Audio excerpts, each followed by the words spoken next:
So the grand total for smoking for an entire year is... So today I'm going to discuss how much it actually costs me per year to smoke full time. Believe it or not, smoking is an extremely expensive habit, and it's just getting more and more expensive as the UK just continuously up in the price. When I first started smoking, I'd get a 12.5 gram of amber leaf and it cost me £3.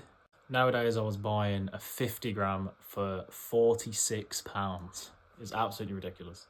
So if we go into the actual numbers of how much it was costing, let's break it down. The average price of a 50 gram pouch of amber leaf tobacco is £46.35. If you break down the £46 per day, that is £6.62. Let's say an average month is 30 days.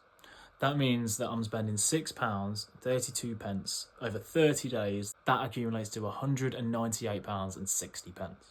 But if we took that £6.62 and times it by 365, that means I would be spending £2,416.30 a year just to be able to be a full-time smoker.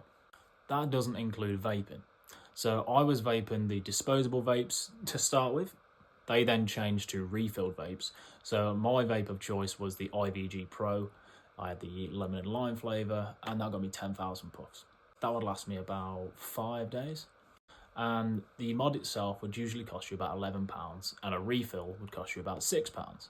Unfortunately, you couldn't just keep buying refills all the time, because a lot of the time you'd go to a shop and they wouldn't have the refill in stock, but they would have the mod, so you'd end up paying £11 when you could have just spent £6. Anyway, for the sake of argument, let's just say I bought refills every single time, and I never bought any of the mods apart from the very first time.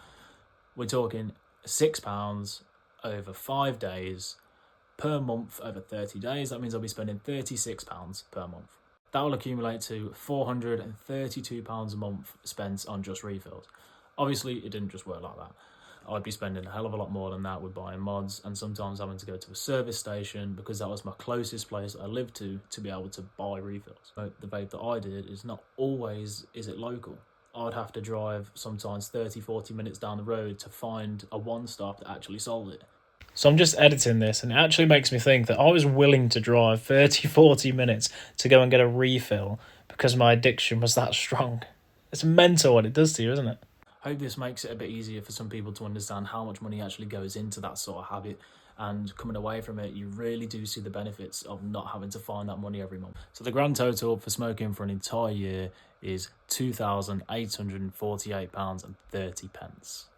It's a mental number, isn't it? So next time you think about going out to buy a packet of fags, think about that car you could have bought with that money. See you on the next one.